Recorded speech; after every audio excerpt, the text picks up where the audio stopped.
In a few short days, Michael Todd about to face Frank Lamparelli for his comeback match at East vs West. Can he beat him?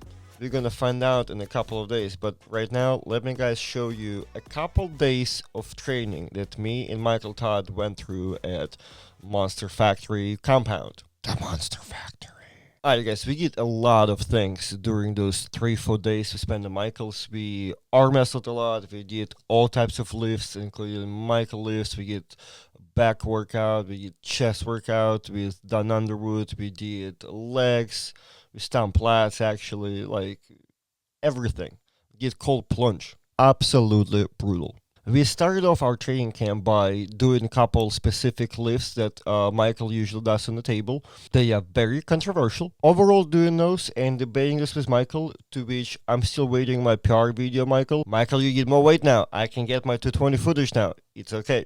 Overall, I told Michael that I did not disagree with that lift. However, I will not do it myself because I am more so like to get my hand involved in arm wrestling in general. So doing such a specific isolating pronation move where nothing else is involved, like I'm not there yet. Very specific Michael Todd dependent trigonometry. But guess what? Whenever you arm wrestle him, the way that movement works, all the stuff that Michael does on the table, you can feel it and it works for him in his style or whatever. So like he got that figured out. And if he didn't, he wouldn't be that strong. Obviously, as we lifting, we arm wrestling, Dan Underwood is there, we all touching each other, like doing arm wrestling stuff. Overall, I think my shape for this couple of days was not bad at all.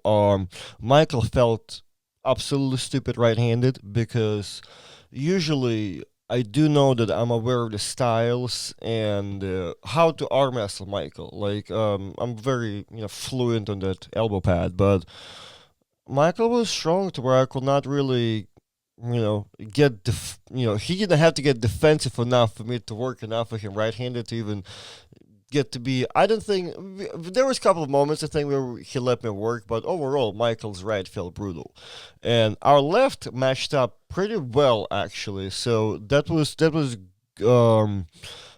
good in terms of like I wish Michael can be my training partner for closer and longer time because the way we can match up left-handed works very well for me. Like that's somebody like whenever you get to work with somebody that in that meantime is close to you, it can match you in the angles you don't really get or whatever.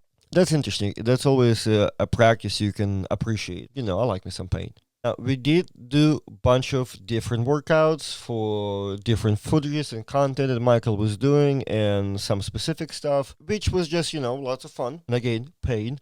And if I had to do some observation and correcting in the conversations we had with Michael, which will be important to talk about for the bigger audience that also following training and wants to know some moments and learn some stuff. Michael was obviously a much stronger person on all the lifts and doing, everything around lifting stuff. But I did notice that his cupping ability, while he has it now, right? He has bigger range of motion now. He is not used to it, and his motions are very short. It's a very lot of pumping stuff. You don't get that full stretch that you can really get tight to yourself, and that's beneficial for the arm wrestling. So, and that goes for a lot of people who maybe don't pay attention to a full wrist curl, at least positively, right? I understand a lot of people don't want to go backwards now, which priorities, but I feel like nobody can defeat that you should not try to get as tight as possible coming to you, right? That's just you're taking everything from your opponent. That's good for you. That's good for you. Then very last thing we did, which kind of was one of the main things we were supposed to be doing while we out there, is to work on straps with Michael.